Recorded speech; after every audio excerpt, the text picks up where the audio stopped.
Dans notre vie, on a tous déjà eu des idées incroyables, des idées où même Albert Einstein il pourrait te dire « Hey, là ce que tu dis c'est pas mal ». Mais quand tu as des idées de génie comme ça, j'ai remarqué il y a deux problèmes. Premier problème, qui va au bout de ses idées ? Deuxième problème, à quelle fréquence tu as des idées de génie. Et c'est ça qui différencie les plus grands entrepreneurs, les plus grands artistes ou même les plus grands hommes avec un grand H de manière générale. C'est que ces personnes-là, elles ont plein de bonnes idées, elles y vont au bout. Pour la petite anecdote, quand j'étais au collège, j'avais trouvé une idée de business super intéressante, mais malheureusement, je me suis trouvé plein d'excuses et je ne l'ai pas développée. Cette idée, elle était partie d'un constat. Un constat que moi, en tant qu'enfant, je n'aimais pas forcément me brosser les dents. Je vous rassure, ce n'est plus le cas, mais je trouvais que voilà, ça prenait du temps, c'était chiant. Et du coup, j'avais eu l'idée de développer un dentier électrique où tu as juste à le mordre et ça te brosse les dents à ta place. Bien évidemment, comme j'étais petit, je n'avais pas du tout les compétences pour développer ce genre de produit. C'était juste une idée comme ça. Et c'est que quelques années après, quand je me balade sur Facebook, je vois une pub du dentier que j'avais exactement à peu près imaginé comme ça. Et je me suis dit, oh, c'est vraiment dommage parce que cette entreprise, celui qui l'a développée est maintenant super riche. Donc première façon pour trouver des idées originales, c'est d'analyser tes propres problèmes du quotidien et d'essayer de trouver une solution. Et ça c'est juste une façon. Au total, dans cette vidéo, je vais t'en partager 6. Et les techniques que je vais te partager pour trouver les bonnes idées, c'est pas forcément des techniques qu'on a l'habitude d'entendre. Donc comme ça, tu augmentes ta fréquence d'idées de génie. Parce que je le rappelle, sur 100 idées, il y en a 10 qui sont bonnes, le reste c'est à jeter. Et parmi les 10 idées bonnes, t'en as une de génie. Donc l'idée, voilà, c'est d'avoir énormément d'idées, 1000, 2000, 3000, 10 000 et je te laisse calculer le nombre d'idées de génie que tu auras au final. Mais juste avant de rentrer dans le vif du sujet, j'ai une petite annonce à faire pour les créateurs de contenu éducatifs. Ça va vous intéresser.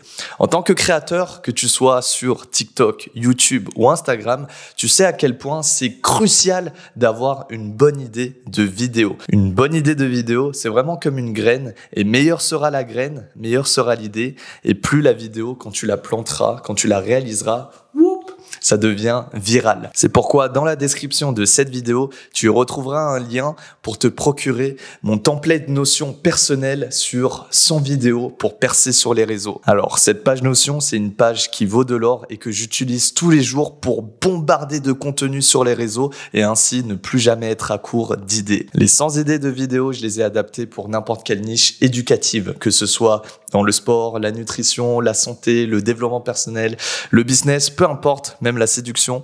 Si tu es créateur éducatif, alors c'est une vraie mine d'or. Moi, je l'utilise tous les jours. Bref, je referme la parenthèse et rentrons dans le sujet. Donc, on a vu, premièrement, pour trouver des idées, c'est d'analyser ses propres problèmes.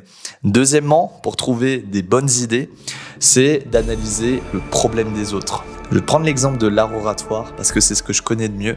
Et à l'école, quand il y avait des présentations, je voyais les élèves passer un par un. Franchement, c'était une catastrophe parce qu'on voyait à quel point ils n'étaient pas préparés. Donc, en analysant mes camarades de classe, j'ai remarqué qu'il y avait un vrai problème au niveau des présentations orales, au niveau de l'art oratoire. Et moi, ça m'a donné l'idée. L'idée que dans un premier temps, il faut que moi-même je m'améliore en art oratoire. Donc pour ça, j'ai pris quelques cours et en plus, j'ai bien pratiqué grâce aux vidéos sur Internet. Et dans un deuxième temps, ça m'a donné l'idée de repartager des conseils sur l'art oratoire sur Internet. Programme art oratoire. Donc deuxièmement, pour trouver de bonnes idées, c'est d'analyser le problème des autres. Troisièmement, celui-là, c'est mon préféré, c'est de relier les points. Ça veut dire quoi ? Je vais vous faire un petit schéma pour comprendre comment marche l'intelligence. On va dire, ça, c'est votre cerveau, c'est une page blanche. Et quand vous apprenez quelque chose de nouveau, hop, on va tracer un cercle. Donc ça, c'est une information. Vous lisez un livre, vous apprenez une autre information, hop, on trace 2 points. Vous allez regarder une vidéo YouTube, vous allez regarder une autre information. Donc là, on trace des points, donc ça ce sont des données. Petit à petit, on remplit notre cerveau de données en s'instruisant. Et l'idée, ça va être de relier ces données entre elles.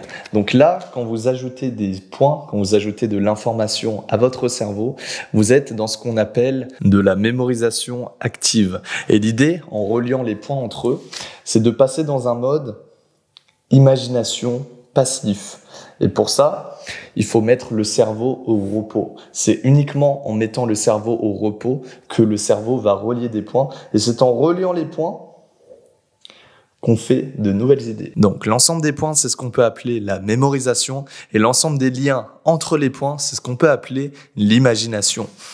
L'intelligence est composée de ces deux choses-là. Donc pour augmenter le nombre de bonnes idées, il faut augmenter le nombre de liens entre les données. Je ne sais pas si vous avez remarqué, mais très souvent, les bonnes idées, elles viennent quand vous prenez une douche, vous faites de la méditation, vous vous baladez dans un parc, vous faites une sieste. Bref, tous ces petits moments de la journée où votre cerveau est au repos.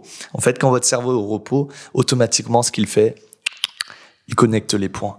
Donc ça, c'était la troisième astuce pour augmenter son nombre de bonnes idées. Ensuite, la quatrième technique consiste à prendre deux bonnes idées, de les fusionner ensemble et ça fait une idée excellente. On va pas réinventer la roue, on va juste l'améliorer. Exemple très concret, quand j'ai commencé mes vidéos sur YouTube, le format micro-trottoir, ça existait. Le format développement personnel, ça existait.